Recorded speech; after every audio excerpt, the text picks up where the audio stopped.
pemirsa dalam acara Ayo Sehat.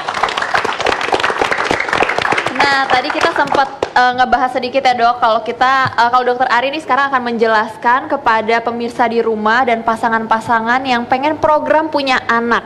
Nah, gimana sih dok cara menghitung masa subur, dan mungkin dokter Ari juga mau menjelaskan soal siklus menstruasi ya dok ya? Baik, betul. Jadi gini, yang pertama kali kita mesti tahu bahwa siklus normal terpendek itu adalah 21 hari. Ya, siklus terpanjang itu adalah 35 hari.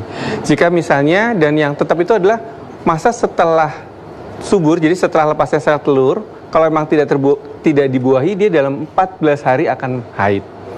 Nah, jadi yang harus dicatat sama ibu-ibu adalah, pertama kali adalah mensnya, 3 bulan terakhir. Supaya dia tahu kira-kira siklusnya dia 21 atau 35 hari tadi. Dia siklusnya berapa hari. Sebagai contoh misalnya begini, kita bisa prediksi dari 3 bulan terakhir itu, dia akan haid misalnya tanggal 28 misalnya di sini. Oke, ya dok, saya buletin ya dok ya, kita tandain. Misalnya tanggal 28 dia adalah kemungkinan akan haid, ya, haid yang berikutnya. Ini haid berikutnya. Hari pertama ya dok, hari pertama haid berikutnya. Tapi untuk yang bukan haid yang bulan ini ya, bulan depannya gitu ya. Ini akan kita harus tarik mundur 14 hari dari tanggal 28, yaitu hari tanggal 4. Ya. Anggap saja itu yang bulan berikutnya betul. Iya. Nah, inilah masa suburnya sebetulnya. Jadi 14 hari dari perkiraan haid berikutnya. Tapi kalau misalnya dia 28 hari dan 30 hari, dia di sini kan otomatis kan, karena haid manusia kan nggak ada yang selalu teratur ya, kadang-kadang ada yang 28 hari, ada yang 30 hari kan. Misalnya dia 30 hari di sini, maka masa suburnya mundur juga, 16 hari kan, tanggal 16 kan, kita mundur 14 hari di sini kan. Nah, inilah kemungkinan masa suburnya antara tanggal 14 sampai tanggal 16 pada si ibu tadi. Hitung 3 hari. Iya, jadi kan karena dia bisa siklus yang 28 hari, bisa siklus yang 30 hari kan, tergantung dari ibunya tadi. Disinilah dia harus ketemu sama bapaknya. Pak, ayo pulang. Harus begitu ya. Karena yang suka salah tuh sebetulnya ibu-ibu tuh mikirnya dari mulai dia haid pertama 14 hari berikutnya. Jadi itu bukan. Karena masa dari mulai dia mens sampai sel telur itu matang dan lepas, ya, itu bisa berubah-ubah, jadi berbeda-beda pada setiap manusia. Tapi setelah terjadi masa subur lepasnya sel telur, itu tetap dia 14 hari. Kalau nggak dibuahin dia pasti akan mens. Jadi sebaiknya hitungnya dari yang nextnya. Perkiraan haid berikutnya, betul. Dan satu lagi yang penting adalah sel telur itu umurnya cuma 24 jam. Jadi gitu. Dan sperma itu lebih kurang 48 jam ya dok ya? Optimalnya. Ya, optimalnya. Iya. Ya, jadi di luar itu hanya rekreasi. Jadi fungsi reproduksinya nggak ada ya, karena masa subur sebenarnya cuma sedikit. Jadi, iya. Nah, ini juga berguna untuk KB ya, dok ya? Ya, lebih kurang begitu. Jadi berarti jangan ketemu.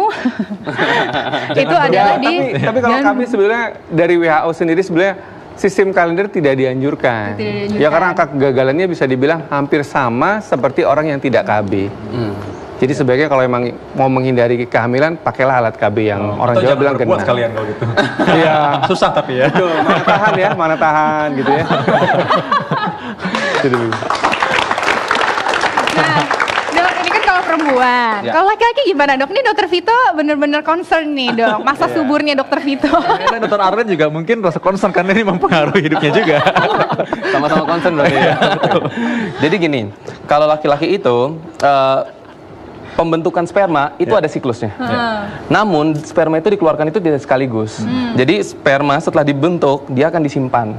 Nah, disimpan itu ketika misalnya berhubungan dia akan keluarin sebagian. Kemudian berikutnya lagi ini akan jadi simpanan yang baru akan disimpan lagi. Nanti jadi nggak langsung keluar kayak perempuan. Sehingga siklus masa suburnya itu nggak ada. Karena blur sama simpanan itu gitu. Gitu sebenarnya. Jadi itu berpengaruh gak sih dok, simpanan yang terlalu banyak terus jadi yang keluar itu yang simpanannya jadi mungkin sudah kurang baik gitu kualitas spermanya. Jadi maksudnya gini, kapan ya misalnya kualitas yang paling baik tuh jangka waktu berapa hari sekali misalnya harus campur supaya kualitas sperma itu paling baik. Jadi kemungkinan dia untuk membuahi kan otomatis lebih besar tuh. Gimana jadi sperma kalau misal kelamaan disimpan, itu kan disimpan di saluran epididymis namanya. Kalau kelamaan di saluran epididymis, otomatis jumlahnya akan banyak. Namun karena banyak sperma tua, kualitasnya nggak bagus, jadi pergerakannya udah jelek, bentuknya udah jelek. Nah, ngerasa saya. Sehingga Yang paling bagus itu 2 hari sampai 7 hari. Oke. Tapi 2 hari sampai 7 hari itu yang biasa dikeluarin, yang optimalnya itu 2 sampai 3, sorry. 2 sampai 3 hari. Makanya kadang-kadang dokter obgyn kadang-kadang suka menyarankan untuk selang-seling gitu, Ya, karena betul. itu optimalnya. Betul, Kalau terlalu sedikit, memang jumlahnya jadi sedikit, walaupun geraknya bagus, tapi jumlahnya sedikit juga kan, itu kan karena opportunity ya. Jadi probabilitas, jadi kemungkinannya bagaimana gitu. Kalau kemungkinannya sedikit karena jumlahnya sedikit, walaupun geraknya cepat juga sia-sia. Betul sih, Bang. Jadi 2-3 hari ya. Betul. Soalnya tiap hari juga capek keramas terus ya. Oke.